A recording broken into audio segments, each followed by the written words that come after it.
Bonjour, je m'appelle Maïté Merlot et je suis la directrice générale de l'École des Customs Migrateurs.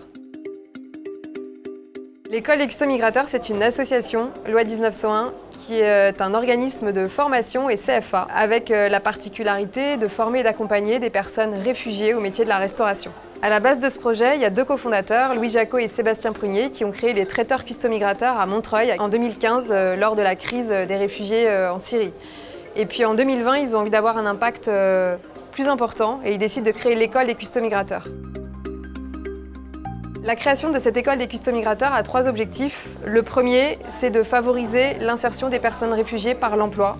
Le second, c'est de répondre à un besoin important de ressources humaines dans le secteur de la restauration qui est en pénurie. Le troisième, c'est le changement systémique, c'est d'apporter notre vision de la société. La cuisine, c'est un langage universel et c'est la manière la plus évidente et la plus facile pour des personnes qui ne parlent pas la langue, qui n'ont pas les mêmes codes culturels de s'intégrer en France. Notre message, c'est que la diversité, elle fait la richesse d'un collectif, d'une société plus largement. Et notre objectif, en tout cas, c'est de montrer que ces personnes-là, elles arrivent avec du talent, elles arrivent avec des compétences, qu'elles vont pouvoir nourrir et se nourrir du collectif qu'on fait ensemble. On a déjà accompagné depuis 2020 plus de 350-400 personnes à l'école des customs migrateurs. Elles ont entre 18 et 57 ans. On a plus de 40 nationalités représentées ici dans l'école des customs migrateurs.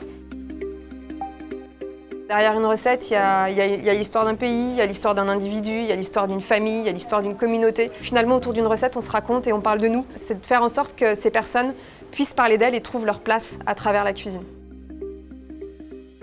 Notre plus grande fierté, c'est d'avoir rendu concret le projet de 2020, qui était de se dire on commence par une formation expérimentale hors les murs, puis si ça fonctionne au bout de 2 ans, on rénove un bâtiment de fond en comble pour incarner notre projet.